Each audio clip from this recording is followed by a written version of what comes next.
My name is Christine, and tonight on Christmas Eve, I decided to cover the night shift for my homegirl Zora. She go by G Money. She was the coolest stud I knew. It's crazy because I already had the gifts in the back of my car because I was about to head to my mom's. But Zora called and I knew it was an emergency. She usually do overtime. She was masculine, so the fact that she didn't say why it was important, I already understood the code. So as my nieces and nephews gifts sat in the back of my car,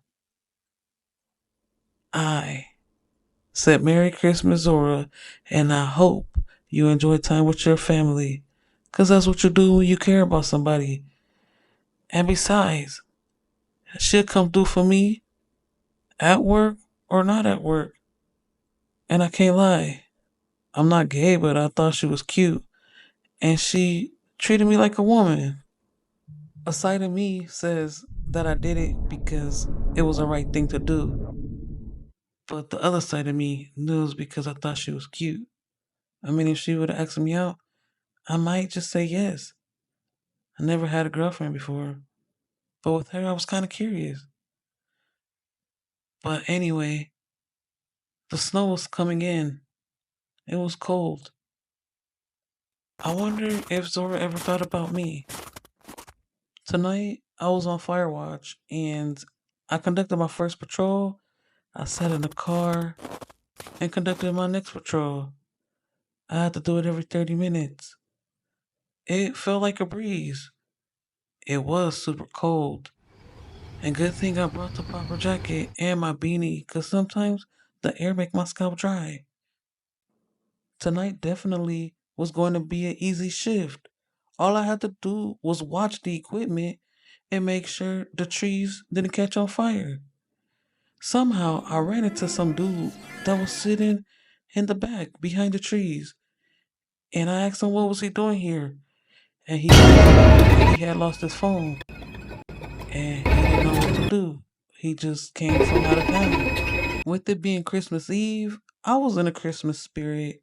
So I told him, "You're not allowed to be here, but I'll allow you to look for your phone." Automatically, I don't always believe what people say, but his actions did compare to what he was doing. I did see him looking for a phone and he did kind of look in distress, but not in a way where he was doing something bad or illegal. He said, "Man, I couldn't find it." So I continued to do my patrol. In my mind, I was already thinking I don't got time for this mess. Cause if he's on some BS, it's going to be a problem. Don't think just because I'm a female that I'm gonna just have automatic sympathy for your sob story. And I believe that's the energy he was portraying. Because why when I came back, he was still here. I just told you you can't be here.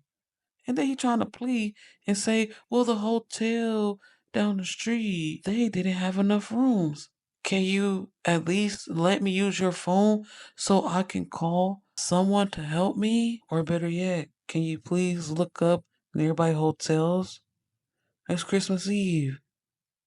Help me out, please. Being a security guard, the conniving stuff you have to put up with. This dude asked me, can he use my phone? And when I said no, he said, fine, I'll keep looking for mine. And I said, but you can't be here. He said, please, it's Christmas Eve. I'm trying to get to my family. Please help me. But I kept telling him, I don't have a phone for you to personally use. But if you want to give me the number, I will call whoever it is for you. He said, I don't remember the number by heart. Well, sir, how am I supposed to help you? I told him, you just came from a hotel where you said that the rooms were full. They could help you locate other hotels. I'm a security guard. There's nothing that I can do for you. After I told him the last time, if he did not leave, I would have to call the police. I guess he understood because he left. I did a service. I made sure you were safe, but as a female, I started to feel like he was playing with me. And that's where I have to draw the line. Because if some people take an inch, they will take a mile. So I conducted my fire watch, did what I was supposed to do, and I went back to my car. Because it was freezing, I wanted some heat. I decided to listen to music and warm myself up. I knew a fire wasn't going to occur, so I decided to get some sleep. But I didn't just allow myself to fall asleep. It happened and I wasn't going to fight it. I set my alarm because every 30 minutes I'm supposed to patrol. But my eyes were so tired, I needed that. As a dedicated officer, when there's nothing to do, I usually fall asleep. My phone kept ringing, and it was my mom calling me. It freaked me out. Oh, I forgot to tell her that I wasn't going to make it early for Christmas Eve.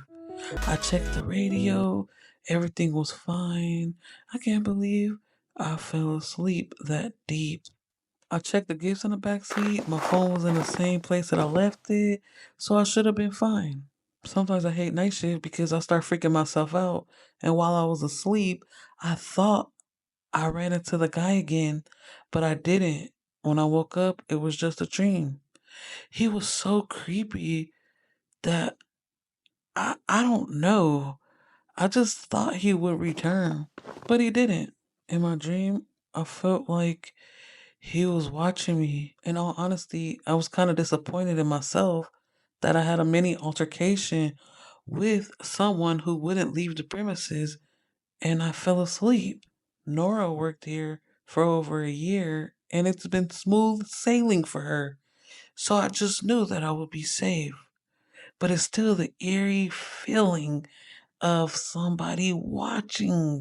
Have you ever been so tired to the point where you know that you're dreaming, but then sometimes you feel like energy is around you and you'll wake up, nobody's there, you doze off again, somebody might drive past, but they're not bothering you.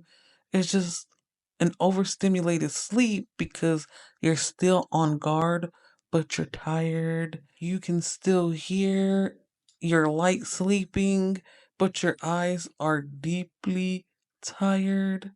We're usually those type of people who say, I'm not asleep, I'm just resting my eyes. That's exactly what it be.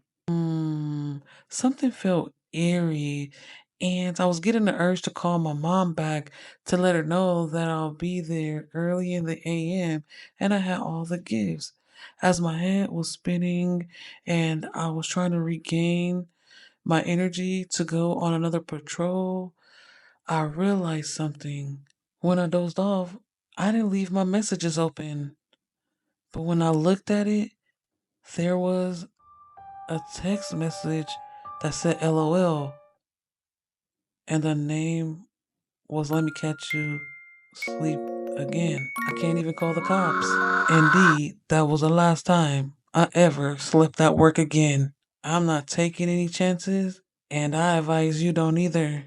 If it's something that you're supposed to be doing in regards to making sure something is safe, make sure you stay awake. Your life just might depend on it for real. The creep definitely touched my phone.